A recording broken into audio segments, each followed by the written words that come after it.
ரொம்ப வருஷத்துக்கு இந்த இந்த கோல்டன் புத்தா டெம்பிள் தாய்லாந்து பேங்காக்ல இருக்குன்னு யாராவது போயிருப்பீங்க, இல்ல you must have already heard about it.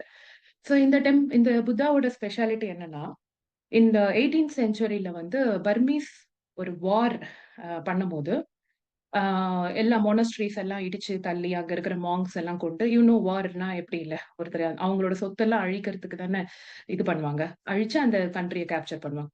அப்படி பண்ணும்போது எல்லா மொனஸ்ட்ரீஸும் அட்டாக் பண்ணும்போது அந்த வார்ல அங்க இருந்த புத்திஸ்ட் மாங்ஸ் என்ன பண்ணிட்டாங்க, இந்த கோல்டன் புத்தாவை காப்பாத்தணும். ஏன்னா இது ஒரு பெரிய அசெட்.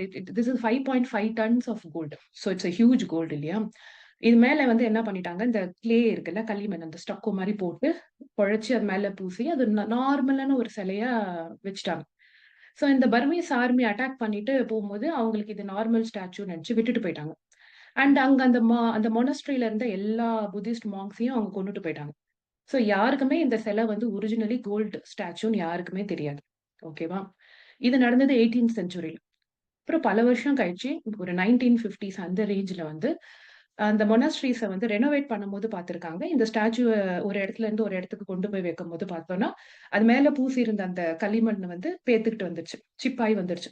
அப்ப உள்ள பார்த்தோம்னா, ஒரு ஏதோ ஜொலிக்கிற மாரி இருக்கு. என்ன இவ்ளோ ஷைனிங்கா இருக்குன்னு சொல்லிட்டு கொஞ்சம் கொஞ்சமா அத சிப் பண்ணி எடுத்து பார்த்ததுக்கு அப்புறம், இட்ஸ் அ பியூர் கோல்ட். அப்பதான் வந்து அந்த கோல்டோட இது வந்து ஒரு கோல்டு ஸ்டாச்சுன்றதே பல வருஷம் கழிச்சு தான் தெரிய வந்திருக்கு.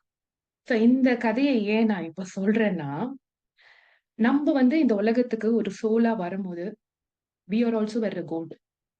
ஆனா நமக்கு கிடைக்கிற எக்ஸ்பீரியன்ஸஸ், நம்மளோட வளர்ப்பு, நம்மளோட சமுதாயம், நம்மளோட டீச்சர்ஸ், நம்மளோட எஜுகேஷன் சிஸ்டம், நம்ம யாரோட பழகுறோம், நமக்கு கிடைக்கிற பார்ட்னர், இந்த மாரி பல லைஃப் எக்ஸ்பீரியன்ஸஸ்ல நம்மளே நமக்கு மேல வந்து இந்த மாரி ஒரு அழுக்க பூசிக்கிறோம். வேணும்னு கிடையாது. யாருக்குமே அது ஆசை கிடையாது. நீங்க யார வேணா போய் கேட்டு பாருங்களேன். Everybody wants to live happily. Can you bring one person in the world who don't want to live happily? யாருமே கிடையாது. உண்மையா இல்லையா? ஆனா, வாழ்க்கையில அவங்களுக்கு வர கஷ்டம், அந்த எக்ஸ்பீரியன்ஸஸ எப்படி நேவிகேட் பண்ணி அதுலருந்து வெளியில வரணும்ன்றது தெரியாததுனால, they stuck with that patterns. அந்த பேட்டர்ன்ஸ் தான் கர்மாவே at first place. So today you are a golden Buddha and whatever is உங்க மேல கவர் ஆயிருக்கும். அது லைட்டா அப்படி கொஞ்சம் ஸ்கிராட்ச் பண்ணி விட்டா கூட, I know that this session will be called as a successful session. அதுதான் என்னோட இன்டென்ஷன்.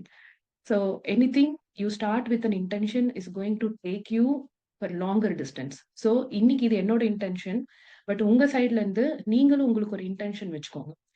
இன்னைக்கு இந்த செஷன்ல நான் சொல்ல போற ஏதோ ஒரு வார்த்தை, இல்ல ஏதோ ஒரு experience, it's going to make your life for a better change. அப்படின்னு நம்பி அந்த ஒரு இன்டென்ஷனோட இந்த செஷனை நீங்களும் என் கூட ஸ்டார்ட் பண்ணுங்க.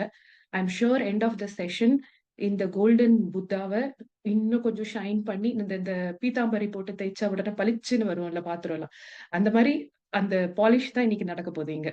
So I hope you will connect back to your golden Buddha. You know your value, why you are here and what you're going to do.